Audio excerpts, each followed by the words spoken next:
are either involved in the boyfriends or the girlfriends. On the other side, the parents have put pressure for the forced marriages and the arranged marriages, which both of them are neither Islamic. Let us understand the hijab, a beautiful system imposed by Allah to honor our sisters, has been abandoned. Just take a walk into the bazaar and you will see how many sisters do hijab. Only countful few.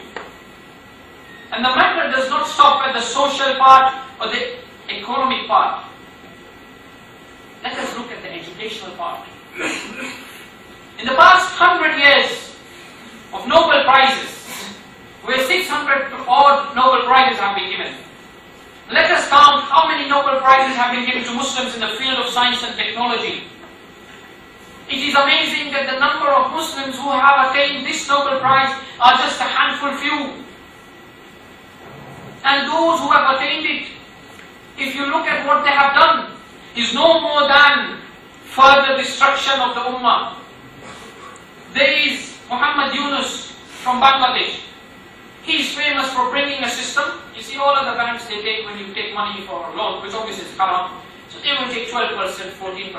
Muhammad Yunus, mashallah, brought a new way. He said what? He says, I will make people 30% from their pockets. I will make the institutions more rich. This is the system he brought. For this, the West gave him the Nobel Prize. Muhammad al-Baradei from IAEA, the United Nations, he is very good, he is very famous. He got the Nobel Prize. Why? Because he stops the Muslims from making nuclear weapons. Right? So, he gets the Nobel Prize. You see, you are stopping Muslims from making nuclear weapons. You are doing a good job. You are not letting them become powerful. Najib Mahfouz from Egypt, he gets it for what? For spreading the idea of secularism. That Islam is only in the masjid, not in society. He spread this idea and mashallah, they said, you are a very good person, mashallah, very good. You get Nobel Prize. And see, let us understand, politically, we have seen the occupation of the most honored lands for the Muslims. The land of Isra al-Mi'raj was occupied in 1948. We saw massacres happening in this land. And there is not one incident or two incidents, it's a list of incidents which we can talk about. Be it the massacres of Sabra, Shatila, Hinan, or Jenin, or the continuing ruthless sabotage and the siege of Gaza Strip. That is still continuing. And so the Israelis who've been continually killing the Muslim brothers and sisters and children in the land of Palestine. And just recently we heard in the news that they even did not leave the graves of the Muslims. They recently dug up a hole of the graveyard where the grave of the Sahaba were also there. And the problem does not stop at Israel. You know Kashmir. All newspapers are talking about it. Past 100 days, it's 100 deaths. The Muslim blood has become free, mashallah. It has no value. It is cheap. It is no value actually. Let us understand that we saw the death of over 500,000 children due to the sanction placed on Iraq in 1993. And now we are seeing for the past 7 years we have seen another war, after 2003, where another 1 million people have been killed in this war. Let us understand that this problem does not end here. We've seen Bosnia, we've seen Chechnya, we've seen Somalia, we've seen Iraq, we've seen Yemen, we've seen Afghanistan, we've seen Pakistan, we've seen Kashmir. The list is actually endless. And since the September 11th, we have witnessed an intensification of the war against Islam. Well, they call it war on terror, but who is on the receiving end? All Muslims. Wherever they have gone in the name of war on terror, where have they gone? Muslim lands. Iraq, Afghanistan, Yemen, Somalia. It is all Muslim lands. But we see the Muslims and Islam has become the focus of the world attention. We see the brutal occupation of Afghanistan, where the Americans and their allies dropped thousands of bombs upon the innocent people. And let us understand, in Iraq, these new age Mongolians they dropped bombs.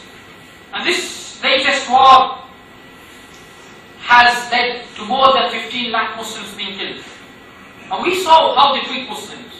It is not that they are going there for creating peace, actually. They are saying we want to remove Saddam. Saddam is not a problem for them. Islam is actually a problem for them.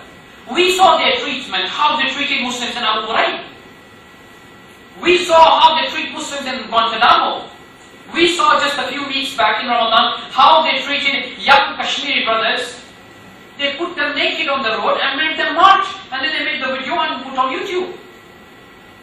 This has become the honor of Muslims. This has become the honor of my sisters when 60,000 sisters are raped. And nobody says anything. When the belly of my sister is cut and the baby brought out and put on a sword, and nobody speaks out. All what they say is make a conference and they say, I see. Oh, I see. This is all what they do. They make false resolutions and they make good eating. They make dinner and they go home back. Let me remind you, I am not trying to incite your emotions. I am trying to remind you of a responsibility. That the reality, we need to understand that we should not think for one moment that these problems are not our problems. That just because we are sitting in Chennai, that these problems are not ours. That we need to remember that these brothers of ours in Palestine, in Chechnya, in Iraq or Afghanistan are our brothers. And Allah subhanahu wa ta'ala talks about it and He says, إِنَّمَا الْمُؤْمِنُونَ إِخْوَةٌ. The mu'mins are brothers. And the Prophet sallallahu alayhi wa sallam said, الْمُؤْمِنُونَ أُمَّةٌ وَاحِدَةٌ بِلَادُهُمْ وَاحِدَةٌ وَحَرْبُهُمْ وَاحِدَةٌ. The mu'mins, the Muslims are one ummah. Their war is one. Their leader is one. Their land is one. And we should ask this question to ourselves sincerely. How many times have we contemplated about this problem and thought about the solution to it? How many times have we addressed it in bayans, among our gatherings? Or actually have we really been working to the solution to these problems?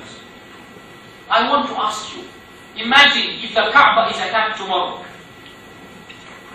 I am sure all of us will be restless. We will be calling everybody whom we know in Saudi, everywhere. Listen, what do we do? What can we do? Someone will be protesting, someone will be writing, someone will be on the internet sending messages, emails. Someone will go to the Muslim leaders and say, listen, we need to do something. All of us will be agitated. We will be worried. We can't sleep.